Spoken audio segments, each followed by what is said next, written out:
পয়লা June Lok Sabha নির্বাচন, তারই আগে বিজেপিতে যোগদান করলেন সিপিআইএমের প্রাক্তন কাউন্সিলর মৌসুমী সাহা এবং বিশিষ্ট সমাজসেবী তপন সাহা।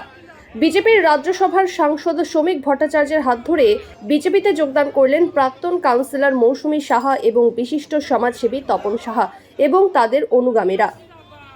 বিজেপি পরিবারের সদস্য তারা আজকে হলেন, আমাদের পরিবারে স্বাগত জানাচ্ছি। তপনদা এই অঞ্চলের পরিচিত মুখ, প্রতিষ্ঠিত মুখ।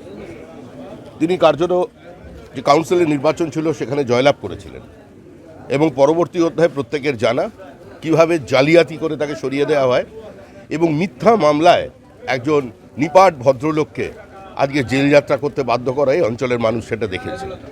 ঠিক সময় তারা এর প্রতিবাদ নেবে, ঠিক সময় এর বদলা গণতান্ত্রিকভাবে নিয়ে নেবে। কিন্তু প্রশ্ন হচ্ছে, তৃণমূল কংগ্রেস ভাঙছে, তৃণমূল কংগ্রেসের কর্মীরা আশাহত।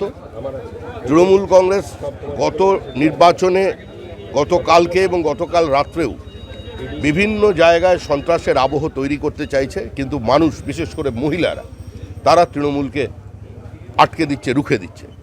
সংখ্যালঘু অঞ্চলে তৃণমূলের যে একচেটিয়া একাধিপত্য ছিল, সংখ্যালঘুরা মনে করতেন যে একমাত্র তাদের মুক্তির পথ হচ্ছে তৃণমূলের হাত ধরেই আসবে।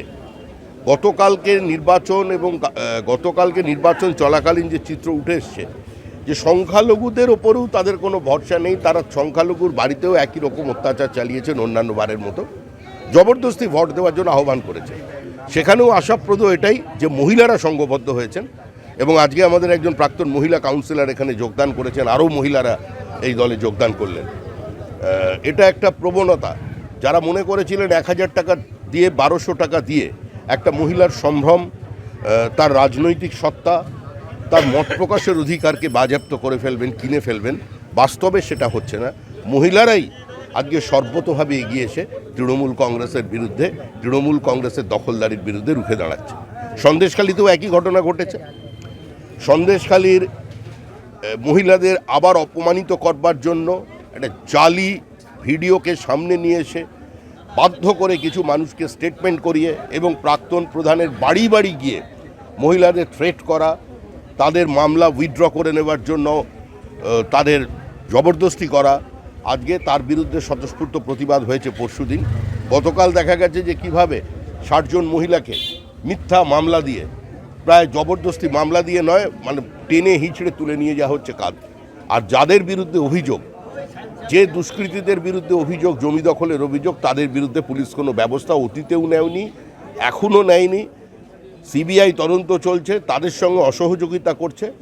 আমাদের ওখানে রাত জাগো কর্মসূচি নেওয়া হয়েছে, কারণ বাইরের দ্বীপ থেকে লোক নিয়ে এসে আজকে সন্দেশখালীতে বিভিন্ন জায়গায় আক্রমণ করা হচ্ছিল, মহিলাদের ভীত সন্ত্রস্ত করা হচ্ছিল, বাড়ি বাড়ি ঢুকে ভীতি প্রদর্শন চেষ্টা করা হচ্ছিল। তো সেটাকে রোকবার জন্য সব মহিলারা এবার রাত জাগো কর্মসূচি নিয়েছেন, রাত্রি জেগে পাহারা হবে। এটা মনে করার কোনো কারণ নেই, সন্দেশখালী কোনো বিচ্ছিন্ন দ্বীপ। সারা রাজ্যের মানুষ এইভাবেই জেগে উঠেছে, সারা রাজ্যেই প্রতিবাদ হচ্ছে এবং এই নির্বাচনে তৃণমূল ডাবল ডিজিটে পৌঁছতে পারবে না। শান্তিতে ভোট হয়েছে, আগে কখনোই ভোট হয়নি এরকম শান্তিতে।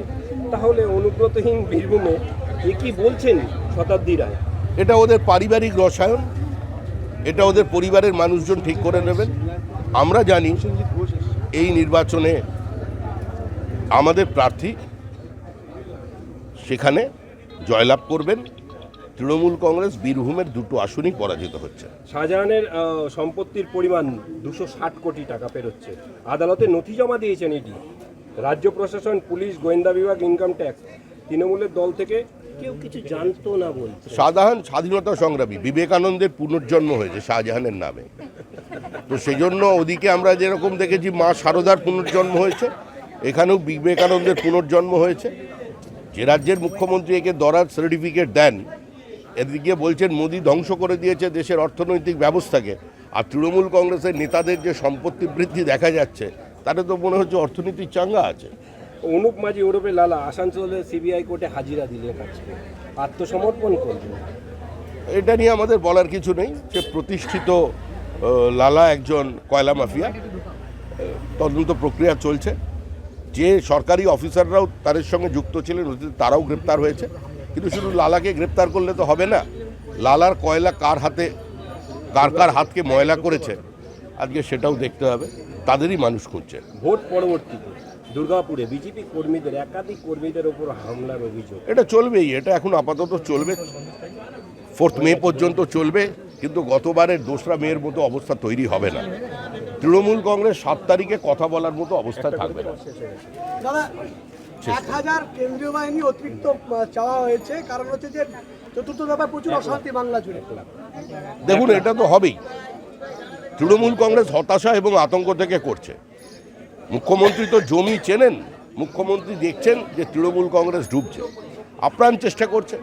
একটা জনবিচ্ছিন্ন রাজনৈতিক দল যদি আবার জিতে আসতে চায়, তো স্বাভাবিকভাবেই তার ভিত্তি হবে বোমা, তার ভিত্তি হবে সন্ত্রাস, সেটাই হচ্ছে।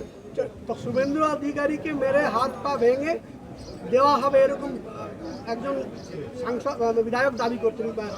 ওরকম অনেক দাবি করে, কে কোন খাটের তলায় ঢুকে যাবে 4 তারিখ সন্ধ্যার পর সব জানা আছে। যে এরকম কথা বলে দেখবেন ওই রাত্রে শুভেন্দুকে ফোন করেছে।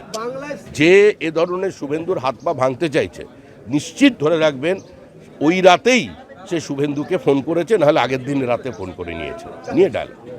যেটা হচ্ছে আপনার ভোটের আগের দিন রাস্তায় বেরিয়ে একাধিকবার আক্রমণের মুখে দিলীপ ঘোষ, এমনটা অন্য প্রার্থীর ক্ষেত্রে দেখা যায়নি। টার্গেট কেন করা হচ্ছে দিলীপকে? দিলীপ ঘোষকে হারাতে পারছে না। বাইরে থেকে ঢাকঢোল পিটিয়ে একজন বড় ক্রিকেটারকে নিয়ে আসা হয়েছে, মুখ্যমন্ত্রীর, প্রাক্তন মুখ্যমন্ত্রীর ছেলে। তো ভারতে একটা সম্মান রাখতে হবে। তো সর্বভারতীয় দল, সর্বভারত থেকে যখন প্রার্থী নিয়ে এসেছে, তাকে তো জিতিয়ে পাঠাতে হবে পার্লামেন্টে, সেটা পারছে না। সেই হতাশা, সেই আতঙ্ক থেকে দিলীপ ঘোষকে আক্রমণ করছে। দিলীপ ঘোষ জিতবে, লক্ষাধিক ভোটের মার্জিনে জিতবে।